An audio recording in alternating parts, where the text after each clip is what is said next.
سر آپ پوری زندگی کعبے میں بھی کھڑے ہو کے نماز پڑھتے رہے نا، جو آپ نے حقوق العباد کے معاملے میں کسی کے ساتھ زیادتی کی ہے نا، آپ کو کچھ نہیں بننے والا۔ صحیح مسلم میں حدیث ہے، اللہ کے محبوب صلی اللہ علیہ وآلہ وسلم نے فرمایا، جانتے ہو مفلس کون ہے؟ صحابہ نے کہا یا رسول اللہ ہم تو مفلس اسی کو سمجھتے ہیں جس کے پاس دنیا کا مال و متاع نہ ہو۔ ظاہرہ بھی آپ فرمایا میری امت کا مفلس وہ ہے جو قیامت والے دن پہاڑوں کے برابر نیکیاں لے کر آیا، لیکن اس حال میں آیا کہ اس نے کسی کو گالی دی، کسی کو مارا، کسی کا خون بہایا، کسی کو ذہنی ٹینشن دی، تو وہ سارے لوگ قیامت والے دن اللہ کے حضور اس کے خلاف مقدمہ کر کے اس سے اس کی نیکیاں لینی شروع کر دیں گے، حتیٰ کہ اس کی پہاڑوں نیکیاں، سارے تہجد اور حج، عمرے اور نمازیں، نوافل، پگڑیاں، داڑھی، سب کچھ ختم۔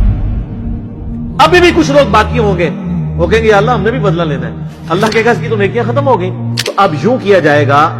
کہ تمہارے گناہ میں اس کے پلڑے میں ڈالنا شروع کر دیتا ہوں اور اسے اوندا منہ کر کے دوزخ میں ڈال دیا جائے گا۔